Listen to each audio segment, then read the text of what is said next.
I sometimes describe it as sitting in between a Medium article, an Instagram, and a Strava trace.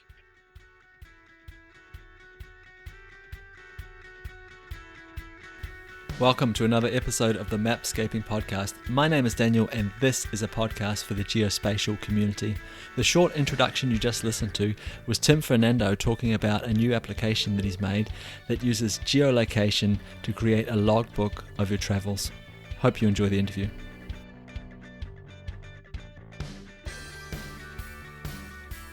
Hi Tim. Thank you so much for taking the time to talk to me today. I'm really looking forward to this conversation because I think you're doing something really interesting. And it kind of feels like, from the little bit I know about your story, that you're combining almost like a social network with some geographical information and maybe even a geospatial motor behind the whole thing. But before we jump into all that, can you give us a little bit of background about yourself? Yeah, sure. Hi, Daniel. Thanks for having me. Um, I suppose you could call me a computer scientist at heart with a bit of aerospace mixed in. Always been a travel and photography geek, and with that came maps. But in terms of my career, I started off working at Oxford University, actually researching in a geospatial project that led to me setting up a team which built Oxford University's first mobile services product. That was about 10 years ago now. And so that was soon after around the time the iPhone and the T-Mobile G1 came out. So very early days in that part of the tech landscape. And since then, I worked on a bunch of different startups and companies that have helped grow their products and develop their products. And eventually, that led to me creating Esplorio and starting off with my co founders. So that's a very brief intro to what I used to do. No, that's perfect. It's really nice to have to give the listeners a bit of an understanding of who we're talking to. Now, you mentioned Explorio. This is the reason why I have been so excited to talk to you today. Can you tell us a little bit about Explorio? Yeah, Esplorio started off by tackling a personal need. It was really an itch I had, in that I was creating a lot of geodata and I had no real way of being able to view it. And so I was using all the classic apps, so there's Foursquare and Facebook and all the rest of it. But actually, I was not able to find my own data very easily because all these products are really based around feeds. So initially, I knocked up a prototype which pulled together my social data so I could look at it on a map and look at it irrespective of time. And sort of thinking through that problem, quickly realized actually that, that yes, it's great to look at all of your stuff in one place, but actually what your trips and your travels are quite often some of the best experiences of your life. I wanted a way to be able to represent those and not just the little moments, but also the journey and the story of that particular trip.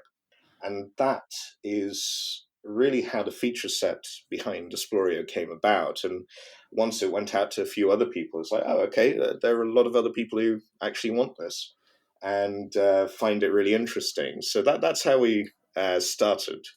And it's really grown from there. Just a little background here for the listeners. So you have a couple of different apps, like on different platforms, of course. You also have a website. And what it looks like from the outside, anyway, it looks like a geographic diary. So it records my trips and sort of pulls in lots of different information from different sources around the web. And it's a very sort of user-focused, journey-orientated. It almost feels like a social network for map geeks. Yeah, I guess you could call it that. It's it's something I sometimes describe it as sitting in between a Medium article, an Instagram, and a Strava trace, because it sort of combines all three of those, and it sort of tries to take the best aspects of those three platforms to create a long form way of representing a trip. So it's capturing a lot of detail. It captures the story. It captures all those little things that you experienced, but you may not have had the mindset to actually manually record either by writing or taking a photograph, like the station that you changed at, or the particular road that you drove through the Swiss Alps, or little details like that, which are actually really part of the whole travel experience. And so yes, we have several features. The biggest feature is what we call trips, which is essentially uh, a start date and an end date, and everything that happened in between that. And that's the GPS trace, the venues that were visited, whether it's a museum or a station or a hotel or whatever it is. We detect the points of interest automatically. We pull in the photographs that you took, as well as any annotations that you write along the way, and those get added in and put into this quite a unique format, which really gives the viewer a lot of uh, depth and understanding into what happened, and really helps the creator to tell that story. We also have a map view, which is every piece of data that you've recorded on a map, and you can then filter that by type points of interest, whether it's a restaurant, or you could search through that. And we also have some other fun views, like one called Travel Graphs, which also has an augmented reality view. So that's like a very high level view of the Earth and everywhere you've traveled, and the journeys, not just like a scratch map, but the actual paths that you took across the planet. And that's shown year by year. So we've got a bunch of different features, which are really, again, like you said, Daniel, centered around the map, and it's a lot of fun. It's a lot of fun. Yeah, yeah, and it looks like a lot of fun as well. And I love the idea of having something that's just sort of passively recording in my pocket as I move around the world. But that brings a few issues by itself, I could imagine. So traditionally, recording GPS location and processing that has been really expensive in terms of battery life. And, and another issue I can immediately see with this would be the whole question around privacy and yeah, data security. But maybe you could touch on exactly how this is recording. Like it's running a GPS in the background, I would imagine. Are you doing any other sort of wizardry there? Yeah, those are two really good points, there, Daniel. It's with the tracking, we built everything from scratch. So we really looked at the problem we were trying to solve from a very high level.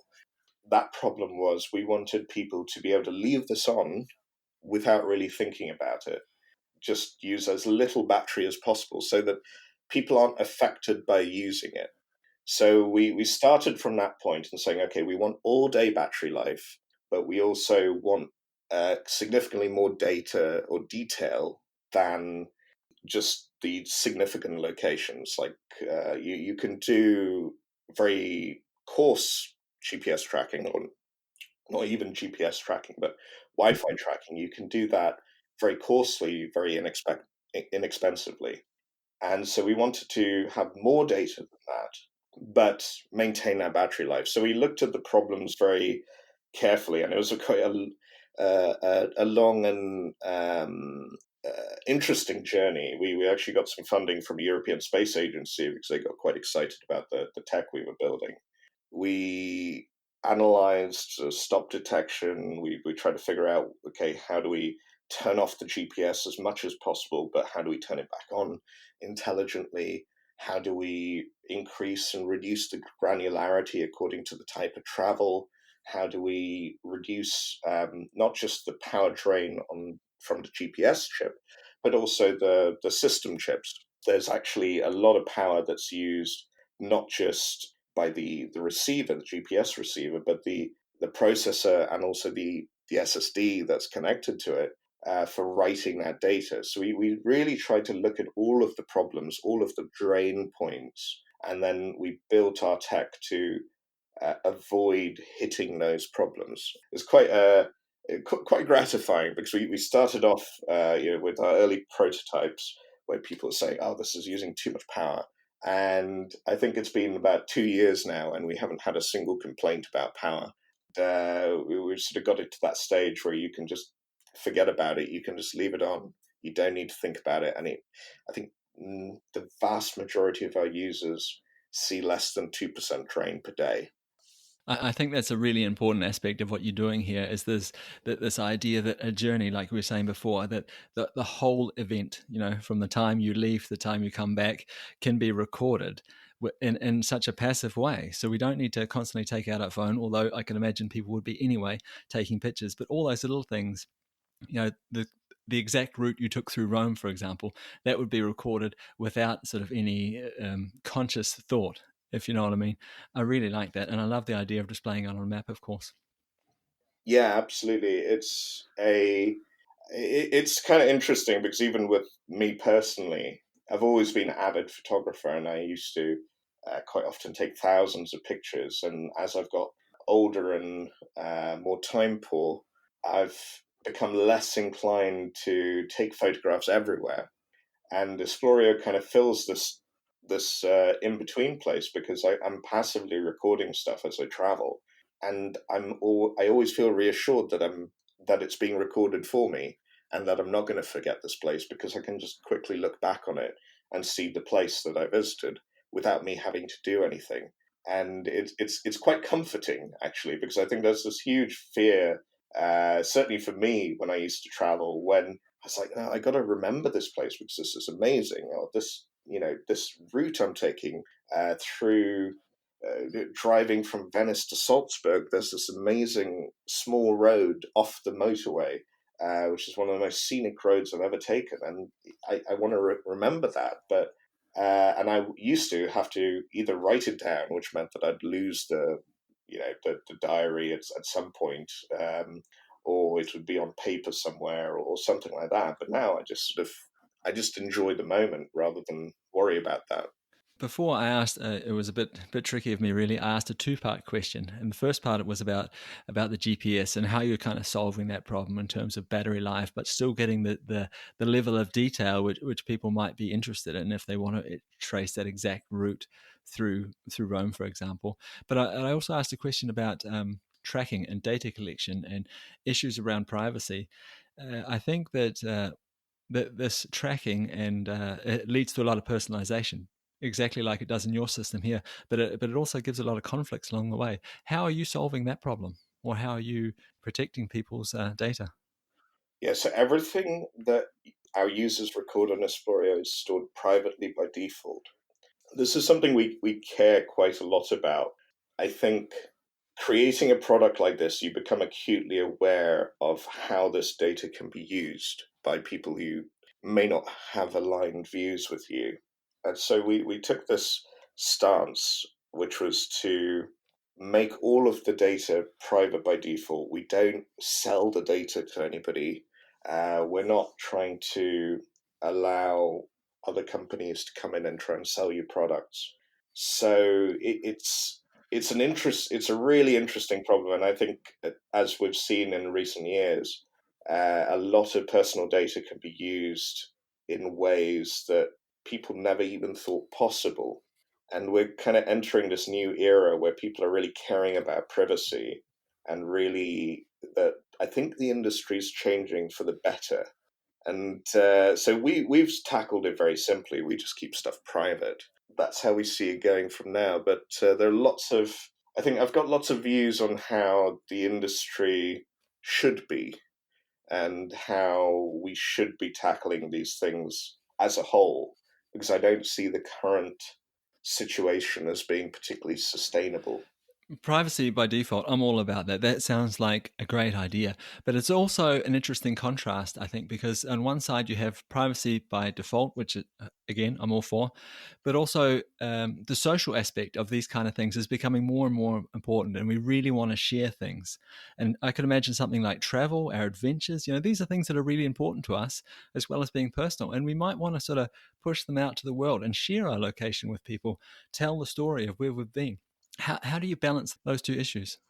So I think when you're sharing your journey, you know who you want to share to, right? You've got an audience in mind. You either want to say, "Hey, this is an awesome trip," and share it with the world, which is cool. That's no big deal.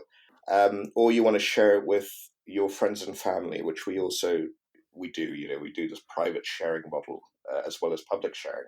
But I think the danger is less about those two and more about a company coming in and using that data to figure out your preferences and then inject advertising into another feed that you're viewing and therefore change your views. And we've seen a lot of evidence of that in the political scene, especially, and how that probably has changed the outcomes of lots of voters. So I think they're nuanced problems, and we have to look at them individually. But I think if you're choosing to go out there and say, okay, I'm putting this out in the public, that's great. But if you're saying, I'm posting something on my favorite social network, and that data is then directly being sold to a think tank or to another company, which then can sell it to another company who can then target you in a very specific way without you even realizing that your data was what caused that, then I think that's a different issue. So I think we're trying to avoid that second problem, and I don't think the first and sharing with an audience that you choose is quite the same thing. And I completely agree. It's just really interesting to get to hear someone else's opinions on this. Like, you've obviously thought about it. It's part of your application, so you've got some policies around it, I could imagine, and spend some time thinking about it. That's why it's interesting to sort of gather your views. If we could just stay with this topic just for one more question, I'd really appreciate it, because often the argument against sort of privacy by default would be something like, if you've got nothing to hide, then why are you scared? And I've also in recent times heard people use the argument that in terms of creators, we talked a little bit about creators on your platform before. So people that are making these journeys and probably adding more notes and photos and things like that, and sort of pushing them out to the world, just like we'd see on other platforms. I've heard the argument that for creators, the danger isn't piracy, the danger is obscurity. What would you think about those kind of arguments? If I'm understanding your question right, the question is whether um, by not making things open by default, the content creators are going to be obscured. Yeah, Is that right? yeah. I think when people use that argument, their idea is that the internet is a noisy place. There's lots of people vying for our attention. So the danger isn't that someone's taking your data anymore or taking your content and posting at different places. The danger is almost that you don't get that exposure, that you're just buried in this feed like we talked about before on social networks, that you don't get the exposure that you might need as a creator. I think if you're a creator, you're actively trying to publish and promote your content. And I think that's a little different to the problem of people using your data unexpectedly. So I'd almost say it's better for a creator to be private by default because the creator would be trying to publish their stuff publicly. And if by default things are private, then your signal to noise ratio is actually going to be better because only the people who are actively trying to push stuff out are pushing stuff out to as many people. So I don't. I'd probably have to think about that a little bit harder. But that sounds. I'm not totally convinced by the argument there. And when it comes to the argument of if you've got nothing to hide, then why not share everything? Well, the problem is people can interpret what you share in a thousand different ways. And we see this every day on Twitter when somebody says something slightly badly phrased, and all of a sudden it's on the front page of the news the next day. It's very difficult to get the correct message across. So I think that's a very poor argument that's saying, well, if you've got nothing to hide, because people can go off and take that little snippet of data that you've shared and interpret it in a thousand ways that you never imagined it could be shared. It could be interpreted in. So those are my sort of thoughts on that. I think. No, I really appreciate that. And again, I realize that perhaps we got a little bit off topic there. But in terms of geospatial data and tracking, I think this is a big issue, and it deserves a little bit of time. It deserves a little bit of airtime, and people should be thinking these thoughts, I think, and sort of weighing arguments from both sides. So thanks very much for that. Now, back to Explorio. Is this going to be the end of paper maps? Like, because you're so much your ability to capture a journey is magnified, so many times by doing this with your application. You're just in your pocket and it's passively working away. It's absorbing feeds from other places, and are we going to see people drawing on paper maps in the future to capture their journey, or is this the death of the paper map? Oh, I don't know. Paper maps, I think if we look at the sale of paper maps, they've probably been dropping for quite a long time. Certainly, I remember the last time I used paper maps in anger, where I used it as sort of my main thing, was probably one of my first big road trips in 2004. And those were the days when I think I was using Microsoft Autoroute on a laptop with a GPS device connected by serial port with a crazy number of wires in a car. And but still, the paper map was still the Bible because that was going to be accurate. And Microsoft only had like 30% coverage of Italy and France at that time. But I think the problem with the paper map is it, its utility is these days very much limited to enthusiasts and people who really, really love the look of them.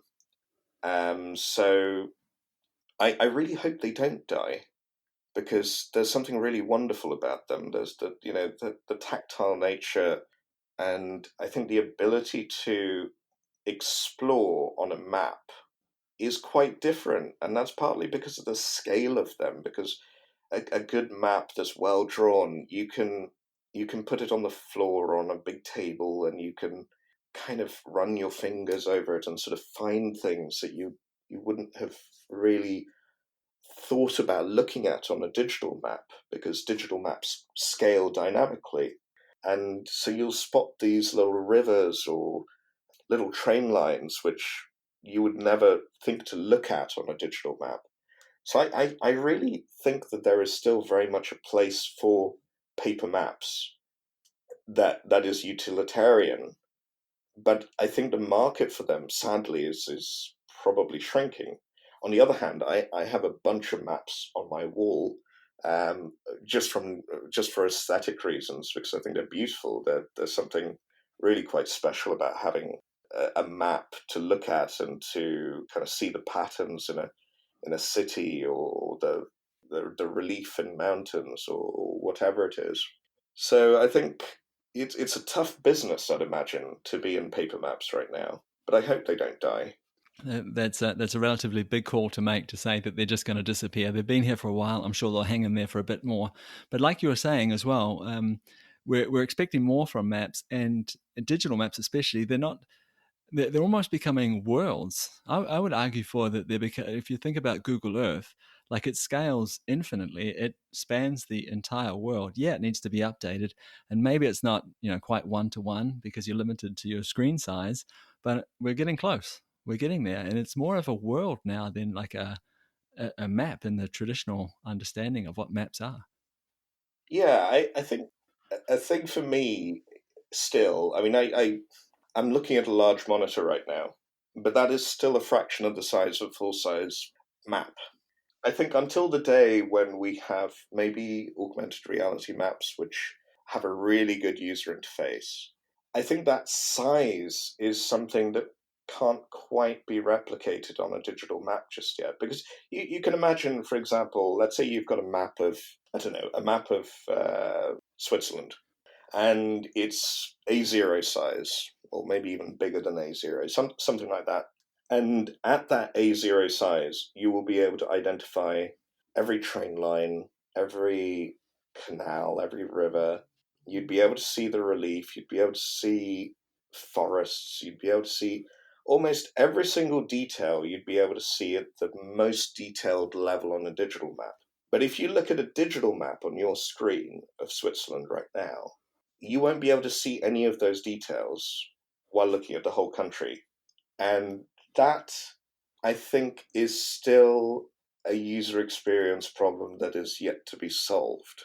I think it probably will be solved eventually, but there is something a little bit special when it comes to exploring and when it comes to discovering things that these paper maps still provide that I don't think has yet been captured. And obviously, content like ours can help people discover stuff. But if you're an individual who's trying to just look at places and just find places, and this is something I quite often do, is I will go to a new place and I will just spend an hour or two studying the map and trying to find vantage points for good photographs or really interesting things in the area that haven't been found by other people. That is something I think we're yet to get to on the digital stage, or yet to make it easy on the digital stage. That's a really interesting idea, that like finding things that haven't been found by other people. Now, when I think about Explorio and I think about the platform that you're building, inevitably, like if you treat it like a social media, for example, if you share things and go in and see where other people, you're going to find where they're going to be. But in this, and you're going to experience and get tips and feedbacks, and there's going to be reviews and that kind of thing, and you'll get a sense of what it might be like if you go there. But in the same token, you also see where people haven't been, the route less traveled. I can imagine, for example, that you collect a lot of data. And I can imagine that when you look at, when you run some analysis on this data, maybe look on it on a map, you could see patterns starting to form. So I guess, yeah, you'll see popular routes maybe, but you also see the places less traveled. And maybe you'll be able to start sort of pushing people over that way and relieve the impact of tourism, for example. Yeah, that's quite interesting. We were working with London and Partners, which is sort of London's tourism agency and business development agency, and they have a campaign which is to get tourists to the lesser known parts of London. Like you said, this is actually a really big problem, and Barcelona is particularly well known for being tourist crazy. What we have is a lot of data, and okay, people go here and here and here, and then they like to go down to this part of London because, well, we find out. And it can help to really show places which have been undiscovered or not very well known. And I think for the millennial traveler who is now very much coming of age and starting to have money to spend on travel, there's a huge sense of FOMO, fear of missing out. The mindset of people in their late 20s, early 30s is sort of, I want to do something unique. I want to do something that's special. I want to do something, very crudely, is Instagrammable, but is something that my friends haven't been to. So there is this change in the travel market, less to the top 10 things to do in New York and more, okay, what is that great coffee experience I can have in Brooklyn? Or what is this little niche museum in the Upper West Side that nobody has ever heard of, but is really cool and unique? And you're starting to see that with the experiences market as well. You'll see Airbnb is really pushing these really unique experiences, and the whole market is sort of switching from selling a flight and a hotel to selling an experience. And you look at, for example, EasyJet's advertising is a good example where they don't sell anything about the flight in their adverts. They don't show you seats. They don't show you the service. They don't show you any of that. They just concentrate on what's going to happen once you get to your destination and all the great things that you're going to do there. And that's sort of the mindset of people now. And it's something we're quite excited to be part of and be able to help people share the more unique parts of the world that other people have not seen. Yeah, I come from New Zealand, and when I think about the way people travel around New Zealand, there's some very clear geographic limits. There's a mountain range right down the middle of the South Island, for example, and there's only two or three ways over that. So, of course, people get funneled down certain tracks, and there's certain spots that are simply breathtaking. So, there's a reason people want to be there. So, I can imagine these kind of things would really stand out when you look at your data. But has there been anything that's surprised you when you look at this data? Have there been any sort of global trends or local trends where you've seen, oh, wow, I didn't expect that? Yeah, I think I think one of the biggest things I've noticed is how many routes exist which are totally unmapped or unknown. And you go to some parts of the world and you find that there's a ferry route that you won't find anywhere. You sort of Google for it, and you try and find it, and nobody's written about it. Nobody, it's not advertised on any website because it's run by some local company that doesn't really have much of an internet presence. And you start to realize that so much of the world is, it feels like the whole world has been discovered, but in reality there's so much stuff out there that has barely been touched, and some of that's very close to home. I mean, I live just outside London, and I've traveled to most of Europe, um, and yet I find that there's this volcano off the coast of Sicily, which has only in the past sort of 2 3 years started having uh, tours around it, walking tours, and this volcano is active and it's erupting. And this is something that you can go do. You can take a boat over to the island and take a walk over a erupting volcano, and it's sort of fascinating because you won't find that on any of the big sites. You won't find it in any of the big travel guides. You will find it if you happen to know, and if you happen to find some very niche advertising. Yeah, there's so much sort of fascinating stuff we see in the data, and then another good example is off the coast of Sri Lanka. They found blue whales. That blue whales travel through that area, and they only found this out about 10 years ago. On our sort of, we have an anonymized map of where everybody has traveled, and on that map you can actually see the routes of all the boats that are going off to see the blue whales, and you can actually take a sum of all of those routes, and you can see very specifically where the blue whales are being sighted, because you can see these straight lines where the boat is trying to get somewhere, and then it starts to trawl around, and then all of a sudden it goes very very slowly in one particular area because clearly they're tracking the whales. And so we see things like that. We see out in Siberia, you see the Trans-Siberian Express. You'll see that very few people get off at certain towns, or even if we look at North Korea, we'll see some of the places that people go to, and I think you can start to see that there's a bit of a pattern in North Korea, probably because the people are being funneled very specifically by the government to go to these places. It's really fascinating looking at all this data, and one of the interesting ones I'm really watching out for at the moment is there's a new bridge that's been opened between Hong Kong and Macau. For so long, or you've had so many boats going between Hong Kong and Macau, and now I think we're going to see this sudden shift onto the bridge because that's going to be the quickest way across.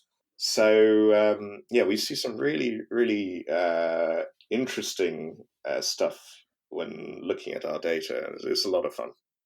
I can imagine. I've talked to somebody recently who they were part of an organization called Flight Radar 24, and they have this huge network where they capture flight data from around the world and visualize it on a map. It's a really interesting network and platform that they've built over there. And what they say is they can, by tracking these planes, they can also see the position of the jet stream. So, and they can see it change over time because they obviously track these planes in real time, and they can see the effect of border conflicts and political sort of conflicts around the world, and they can see it change over time. So yeah, I can understand. I could appreciate that you would be seeing some of these similar sort of things just by knowing people's travel locations, where they go, and how they get there. Yeah, absolutely. It's flights are particularly interesting because, of course, we will often get GPS reception on flights.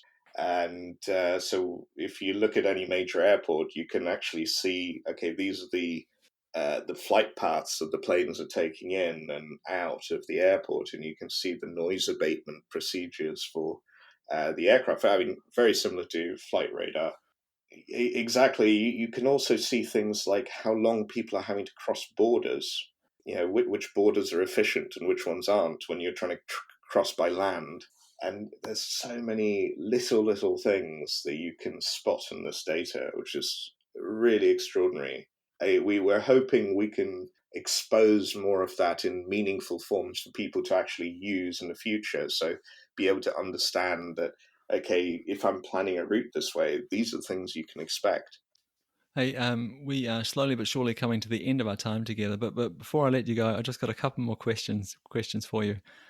And one of them would be, when you think about mapping and geospatial, and maybe in terms of what you're building, your application, your platform, what are you most excited about when you think about the future of this? Oh, when I think about the future, I think a lot of it is comes down to customization. There's a lot of stuff that I'm quite excited about in terms of presentation and in terms of being able to see your data and being able to answer questions from your data instinctively. But the customization for your future travels is really, really interesting. And I think we talked a little bit about the privacy and how do we balance this idea of custom personalization and privacy. And I think something that we're in quite a unique position to do is to really understand some of your preferences and then give you tools to help you plan stuff. And like, if I give you a very specific example, meta search has gradually got better and better for flights, and people like Kayak and Priceline and Expedia. The engines have got better and better, but fundamentally, they're still using the same model which was developed in the early noughties or maybe even late 90s. It's still very much all about a from and to box and a from date and a to date box. And something we're really excited about is trying to fill that stuff in for you without you really having to think about it. Because people, like I was saying earlier, people are more interested in experiences, and sometimes they don't know where they want to go. Yeah, with new aircraft like the 787 and the A350, there's so many new routes opening up and so many more destinations you can get to very easily that you couldn't before. And so the choice is bewildering. You can travel to so many places on this planet for actually very little money, but it's very, very difficult to choose because you don't really have an idea of what to choose from because there's too much choice. And when people have too much choice, they get paralyzed. It's very difficult to make that decision.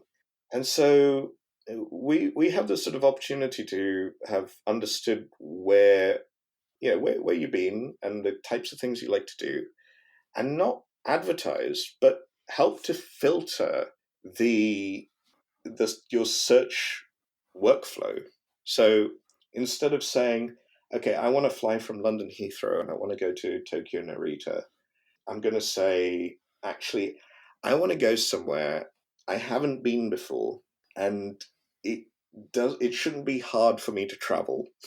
I want to be able to do it in 4 days, whatever. And you'd be getting a list of options based on that rather than having to manually go through and test, okay, how much are the flight prices? How much are the hotels? How much of this? How much of that?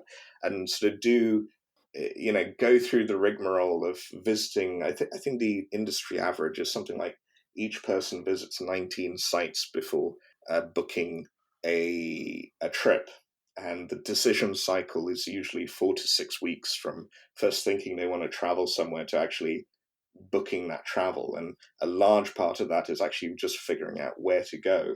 So we've got this opportunity to say, well, you've been to these places, you like this sort of stuff, great, or you haven't tried any of this stuff. You've never been to a desert and you've never been sandboarding, or you've never done this or you've never done that, so maybe that's interesting for you, maybe you'd like to do that, and sort of help you to think about your future travel more in experiences rather than having to almost have this huge amount of information in your head and process it by yourself in a very arduous fashion. So those are the problems that I'm really excited about solving in the future, because I think that's really going to be really exciting for a lot of people and really help people to travel more and to travel better. Now, to solve some of these problems, to answer the kind of questions that you're talking about, I'm assuming it needs to be, your analysis needs to be based on an enormous amount of data. Can you give us some idea of how much data you collect? Yeah, so I think in terms of what we call unique places on the planet, so that's sort of areas which could be considered a shop or a museum or a point of interest. Where I think our users have visited about 120 million places, and there's something around 40 million photographs. And so the amount of data that each user records is quite a lot. And I think it's not just about the quantity, but it's also about the quality and the usefulness of the data. And if I give you an example, if you live in a particular place, let's say where I live about 20 minutes drive from Heathrow, about 40 London Heathrow Airport, that is, about 40 minutes drive from London Luton Airport, about an hour and 20 minutes from London Stansted, about an hour and 10 from London Gatwick, and maybe about 1 hour 45 from London City Airport. Your typical search will say, okay, London, right? And you'll go, I want to travel from London airports to somewhere. But actually, I've got Birmingham Airport, which is about 1 hour for me. I've also got Bristol, I've got Southampton, I've got Bournemouth. There's and there's a bunch of other places you can travel from. And sometimes the routing and the pricing is actually much better to travel from one of these other airports rather than one of the London airports. And this is something that is actually very trivial to do if you know where the person lives, or even the town where they live. You can start to look at all the airports which are accessible by public transport or by driving, and you can start to give results just based on that. And that is one data point that is incredibly powerful to be able to make that idea that actually we should be searching for flights not just from London, but from Southampton, from Birmingham, from Bristol, and combining those into more meaningful search results. So that's like a very specific example on how one small piece of data is very, very powerful in the travel context. So we're not really, it's great. People are recording lots of data, and that gives us potential insights. But I feel like in travel, there's actually a lot of easy wins that people are not yet looking at. And those are the things that I think are the first sort of problems that we're going to end up solving. Tim, I really want to thank you for taking the time to talk to me today. But before you disappear there, can you just tell us where we can go to learn more about Explorio? Explorio.com is our homepage. You can also search for us on the Apple App Store at just Explorio, Esplorio. Thank you so much for your time. I really, really appreciate it. Really enjoyed talking to you, Daniel. Take care. And that's it for another episode of the Mapscaping Podcast. My name is Daniel, and I just want to say thanks so much for tuning in again this week. I really appreciate it. I'd also like to remind you that you are more than welcome to reach out to me on social media. It's at Mapscaping on Facebook and Twitter, and map_view on Instagram. I'd love to hear from you. See you next week. Bye.